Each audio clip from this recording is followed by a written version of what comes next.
My name is Madeline Ellis. I'm a second-year student in Stockton's physical therapy programs. Since the fall of 2020, I obtained a graduate assistantship under the direction and guidance of Dr. Nolan. Since my inception into the program, I have been involved in the assessment of patient simulations incorporated into our physical therapy curriculum. So to begin, a simulation scenario or experience is an artificial representation of a real world event. So if you were to go to an outpatient or inpatient setting, you would see a patient, spend roughly 45 minutes with that patient. What we do at Stockton is we're simulating that event with a standardized patient or a mannequin. In our cases, we have been using simulated patients, and we're approximately spending 15 minutes or so with them and followed by a debriefing session. We use it at Stockton University to amplify these guided real-life scenarios. We have a faculty member that sits outside the classroom and watches in. We also are able to self-identify gaps and apply knowledge of the course material that we're learning in musculoskeletal physical therapy, cardiopulmonary physical therapy, and using that as simulation experiences. It also allows us to address patient safety issues, such as bed mobility, transfers, and gait training that we could experience in either the outpatient or the inpatient settings. This is an example of a simulated mannequin. So this mannequin can perform lifelike responses. You can take blood pressure, heart rate, respiratory rate. We also at Stockton have a mannequin that vaginally delivers a child, a simulated mannequin as well. So that's pretty interesting. We have assessed multiple studies prior to engaging in our own studies at Stockton, or studies or assessments at Stockton. So this first study by Bethia et al. In 2013 examines the relationship between utilizing standardized patients and their scenarios and its effect on the attitudes, readiness, and preparedness of both occupational and physical therapy students for interprofessional education, or IPE for short. They assessed 3 areas: teamwork, collaboration, professional identity, as well as roles and responsibilities. For this study, they watched a video of the scenario prior to engaging, and then they formed groups between OT and PT students. They broke them off, they created their own goals, evaluation, discharge planning, participated in the simulation, and then had a debriefing session. And then the results of the study suggested that there were significant differences in attitudes, perceptions of readiness over time, and that overall the live standardized patient scenarios increased the willingness to work in interprofessional groups. However, in terms of physical therapy students compared to occupational therapy students, physical therapy students had less positive attitudes towards IPE for this particular case. The researchers suggested in their discussion that by increasing the amount of realistic approaches in physical therapy, they could then meet the responses that the OTs students reported.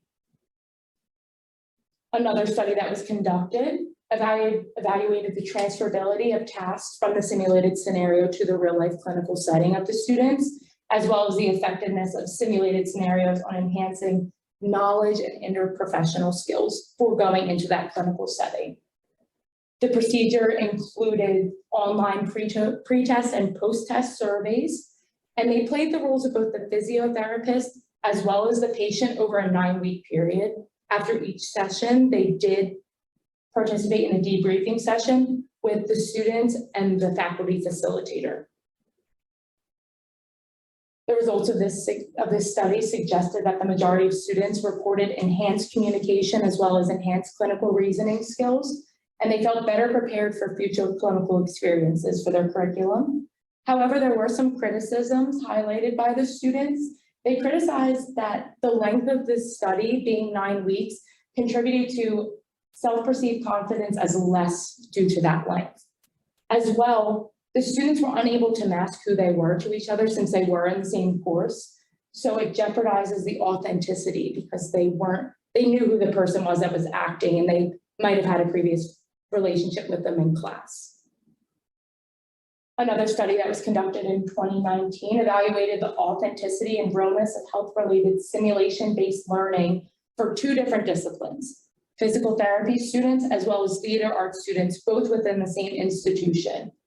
All of the students were pre-briefed prior to the 4 one-hour simulations, and the theater students were allowed to improvise during the simulation.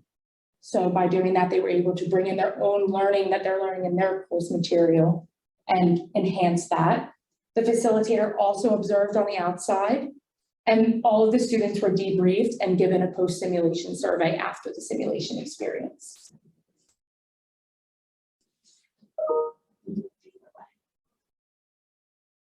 We're good. Oh, okay. The enhanced communication and clinical reasoning skills and the program expectations were met. I think you did good. The self-perceived confidence over the 9 weeks. This is the results. Okay. Yep, results. Over the 9 weeks showed that there was lower self-perceived confidence, and that jeopardized the authenticity. Oh, and then I just discussed this one. Yeah, how did that happen? Okay, I guess you're right. Interesting. Sorry. There it is. Okay, perfect. I was like, wait, I definitely heard that before. Interesting. Blame it on me. No, it's fine. I just like, maybe I did something funky. So again, they had theater art students and physical therapy students in the same school, debriefed them afterwards, and then gave them a post-simulation survey. So regardless of the discipline, the environment fostered relationship development between the two. They were better able to understand where they were coming from in theater arts and physical therapy. And it was both a professional and authentic environment. They didn't know each other prior to coming in, so it helped with the authenticity. It enhanced clinical note-taking and also reduced anxiety for both performers. It also enabled clear and appropriate communication between the two parties, active listening, and then understanding the physical therapy scope of practice, better preparing them for a clinical experience. Another article that we researched assessed the effectiveness of training intervention for the participants' self-efficacy and ability to effectively engage in patient education. There were 2 groups, an intervention group and a control group. The intervention group received video observations. They received patient simulation as well as instructor feedback prior to engaging. The control group only received those 3 components after they participated in the simulation experience. And at the end, they collected data via 2 assessments. The benefits of receiving intervention prior to performing the simulation resulted in significantly higher self-efficacy scores compared to the control group, as well as allowed the individuals to better assess the patient's concerns and their perceptions with the questioning and conversation. Overall, there was a positive relationship between pre-training, self-efficacy, and the performance ability throughout the experience for those students. As well, we found, a systematic review and meta-analysis that consisted of 14 articles. The results of the articles suggested that there was a comparable effect to alternative educational strategies as well as standardized patients, so they both were similar. However, it did provide qualitative data in regard to what the students remarked after the experiences. So a few of what their students remarked, they believe that it was valuable for their sense of clinical skills, readiness, interprofessional skills, and confidence. And as well, it allowed for a realistic replication of authentic clinical environments, feedback, and debriefing. Throughout the systematic review, it also included 4 randomized controlled trials that all use the same assessment tool, the APP tool, or the Assessment of Physiotherapy Practice, which is a valid and reliable tool used for patient simulations. From the studies that I previously mentioned, this is a summary of the proposed benefits from each of them. So just to highlight a few, the students felt that they were more prepared for the clinical settings and experiences after performing the simulation experiences. It allowed them to refine their communication and interprofessional skills, and it was an authentic situation for them to embark on. Just a few more there too. Allowed to improve clinical note-taking, employ active listening. So if you were to talk to me, I would be listening to you and really getting to know you and understand what you are bringing to the table or what you're expressing to me. As well, it allowed us to work in a healthcare team, so working with physical therapy and OT students, or physical therapy and theater arts students, or just physical therapy students in and of itself working together in the room. So at Stockton University, we do have a simulation suite that's housed in our SCARPA building, which is the furthest building to the left. It's on the second floor. It has 5 simulation rooms, and in those rooms, we can have either a standardized patient or a simulated patient. So these are students who are interacting with a simulated patient, and outside is their faculty observer. You could also have Ken Davis. He is the director of the simulation suite on campus, and it allows for two-way communication. We can communicate between each other. These lines can be closed, but we can communicate. We can hear what's occurring in the room, and it allows the facilitator to interject if need be, or the student to reach out if need be as well. So this looks a little lengthy, but this is what would be given to our actors prior. So it would focus on a specific diagnosis, and it would give the instructions to the actor as well as just a general history so that they know what to experience when they go in. It also lays out what is expected of the physical therapy student when they're going in, so that they are aware of how to appropriately respond to the treatment. As well, they encourage that the student actors to be creative. So you don't have to necessarily stick to the script. You can be more expressive if you experience pain, or you can say, act as if you're going to fall to see how the student would respond to that. So this is what would be given to the physical therapy students prior to going in, so that they have an understanding too of what the patient case may be. So for this is a low back pain patient. It provides the medications, what surgery, the medical history, and also gives a scenario how the individual is positioned when they come in. Are they laying in bed? Are they sitting in a chair? Do they have IV lines? And any precautions they may have to treatment.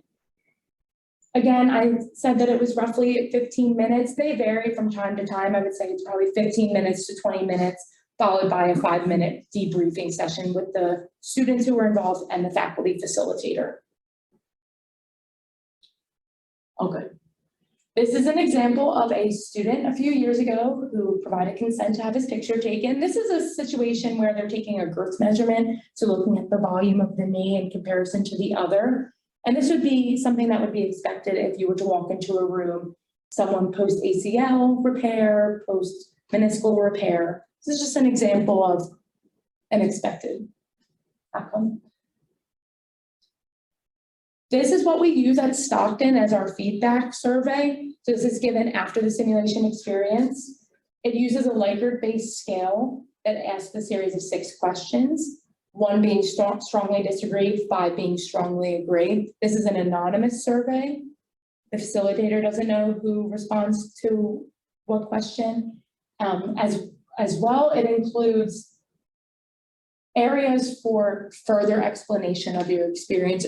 How can we make this experience better? What did you like about the experience? And any other additional comments, so that throughout the curriculum, it can be further enhanced. This is an example of a filled out feedback survey from the most recent simulation that we did have. We have simulations through our musculoskeletal as well as our other systems courses. So this is a filled out form from the other systems course.